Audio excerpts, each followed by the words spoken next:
pena deste ano que a paróquia celebra Judeus para o Padre Rogério não estar aqui. Ele está celebrando em meu lugar. Porque tinha missa às 7 horas da noite, ele gentilmente foi celebrar para que eu pudesse participar do evento. Então, essa hora aqui é no Urbanov, minha paróquia está lá no bairro Urbanov, lá perto do Univac. É a paróquia caçula da diocese. Quando vocês estão fazendo 25 anos, a minha paróquia vai ser instalada ainda dia 29 de agosto, na festa de Santa Agostinho. Então, meu tema é a natureza e a missão do sacerdócio ministerial. E eu começo com uma pergunta que foi feita pelo Papa João Paulo II, num livro que ele escreveu em 1996, quando ele celebrou 50 anos de ordenação sacerdotal, Jubileu de Ouro. O Papa foi ordenado dia 1º de novembro de 1946, um ano após o término da Segunda Guerra Mundial. E o livro chama-se Dom e Mistério. É um livro que ele narra 50 anos de vida sacerdotal. E ele começa esse livro com a seguinte pergunta: quem é o padre? A gente fala da natureza, da identidade do sacerdote. Tem que começar por essa pergunta: quem é o padre? E ele responde, citando São Paulo, na carta aos Coríntios, carta aos Coríntios, capítulo 4, versículo 1. São Paulo diz assim: o sacerdote é o administrador dos mistérios de Deus. Seu padre, administrador dos mistérios de Deus. Ele não é dono, ele administra. O padre não é um simples prestador de serviços religiosos. Ele tem contato direto com os mistérios de Deus, os sacramentos, a graça de Deus. Ou melhor, antes de administrar os mistérios divinos, o padre vai ser testemunha do mistério de Deus. Justamente por isso, o padre não administra tão somente o sacramento, ele deve vivê-los. Antes de fazer pastoral, deve ser pastor. A unção sacramental, a ordenação, o atinge em seu ser, e não apenas em seu fazer. Então, a primeira coisa do padre é ser um místico. Quando se fala místico, eu geralmente penso naquele santo que levitava, que tinha fenômenos paranormais. Só que o místico é muito mais do que isso. Místico é aquela pessoa que transmite com a vida o mistério de Deus que ela experimenta diariamente. Isso é um místico. E o padre tem que ser um místico, por excelência. Quando você procura um médico, você está doente, né? E você procura um médico para o médico cuidar da sua doença e te curar. Quando você procura um mecânico, porque o seu carro tem defeito, né? Você quer um mecânico para consertar o seu carro. Você não procura um médico para conversar sobre o Corinthians, não é verdade? E nem procura um mecânico para conversar sobre o Vasco, para ir para a segunda divisão de novo, né? Tá? Você procura essas pessoas para resolverem uma dificuldade da sua vida. Você procura um padre, você procura um homem de Deus.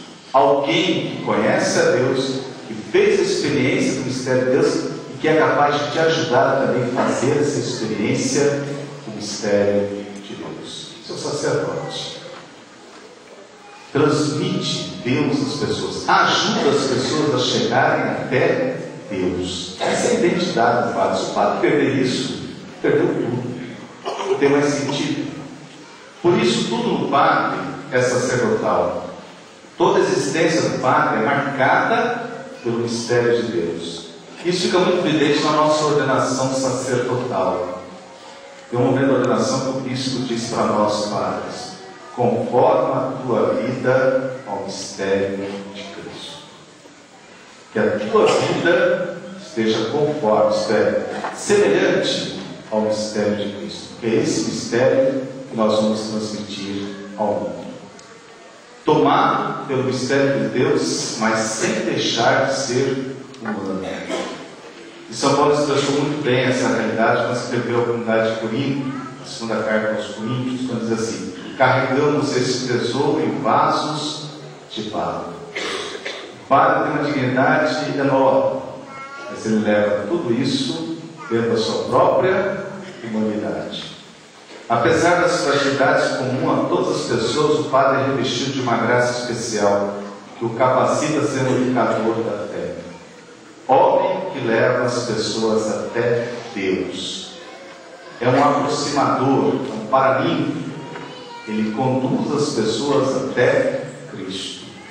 Nesse sentido, o Padre lembra Moisés, no Monte Sinai, quando ele fez o povo sair do acampamento para o encontro de Deus, lá no livro Êxodo, capítulo 19.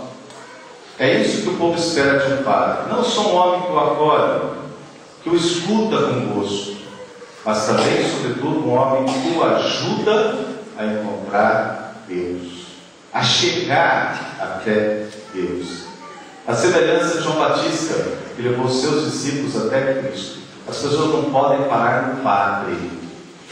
Se parou no Padre, tem algo errado.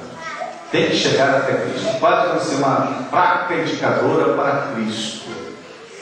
Jamais deve parar no Padre. Só tem pessoas falando assim: mudou o Padre, fulano foi embora, agora não vou mais na igreja. Cara, nós vamos à igreja por causa de Cristo. O Padre aponta para Cristo. Leva as pessoas até Cristo. O Padre deve viver o mistério que é colocado em suas próprias mãos. Essa frase, essa oração também é dita no dia da ordenação sacerdotal. Vive o mistério que é colocado em tuas mãos.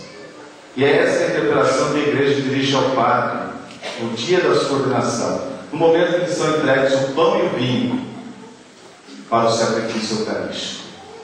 E essa frase jamais pode ser esquecida por nós sacerdotes. Ela resume a identidade sacerdotal, a natureza do sacerdócio, homem do mistério de Deus. Por isso eu cito aqui o que a igreja disse no documento de Puebla, a conferência de Puebla, que aconteceu no México em 79. Diz assim: o profeta, na medida em que tenha feito a experiência do Deus vivo. Só essa experiência fará portador de uma palavra poderosa para transformar a vida pessoal e social das pessoas. Só se ele for um homem místico, alguém que experimentou o mistério. E quando João Paulo II escreveu esse livro, um livro pequenininho, mas muito profundo, ele não estava falando da própria vida dele. Ele foi um homem do mistério de Deus. Foi um místico.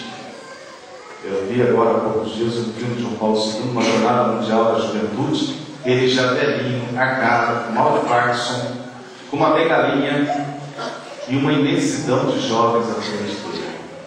Puxa vida, você se comunicar com a juventude, você fazer com que aqueles milhares de jovens prestem atenção em você, não é fácil não. E ele chegou e entrou, olhou aquele povo e todo mundo em silêncio. Não é fácil fazer isso não. Aquele homem tinha algo a mais. A experiência do mistério. Transmitia isso com a própria vida. Eu tive um privilégio como sacerdote. Foi logo no início do meu sacerdócio. Trabalho apenas há 2 anos. Quando eu pude celebrar com o Papa na capela dele, em Roma. Eu era estudante na época, não é Roma. E dia 16 de fevereiro de 1995, faz tempo, 15 anos atrás, e eu tive essa oportunidade. A missa foi às 7h15 da manhã na capela do Papa, e eu tenho a foto do lado do Papa, participei da missa com ele. Depois da missa, o Papa deu um terço para cada padre que participou daquela missa comigo. Eu me recordo que quando ele se aproximou de mim para dar o terço, perguntou meu nome e olhou para mim. E eu nunca tive uma sensação dessa na minha vida, foi única. Ele me olhou assim, mas ele tinha um olhar, né, tão profundo, que eu tive a sensação que ele entrou em mim e saiu. Nunca tinha tido essa sensação, nunca vi um olhar tão penetrante, algo diferente, olhar de um místico. Aliás, os místicos se caracterizam muito pelo olhar, transmitem algo a mais no olhar. E daí na época eu até comentei com o Dom Nelson, que era o nosso bispo. Nunca se tinha sentido isso antes, ele falou para mim, esse olhar que você. Depois, todo o Papa, muitos anos depois, esteve aqui no Brasil, em 1997, acho que foi a última visita dele, não, teve uma depois, né? Eu sei que foi a última visita dele ao Brasil, no Rio de Janeiro, na jornada com as famílias. Ele celebrou no aterro do Flamengo. E Roberto Carlos cantou com o Papa. E em 2005, o Papa veio a falecer. E aí teve um programa de televisão falando do Papa João Paulo II, e entrevistaram o Roberto Carlos, perguntaram para ele o que mais chamou a atenção dele, a figura de João Paulo II. E ele falou assim: o olhar.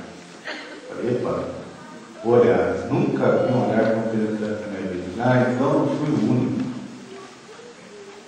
Que olhar penetrante. O olhar de um bicho. Alguém que transmite a experiência de Deus.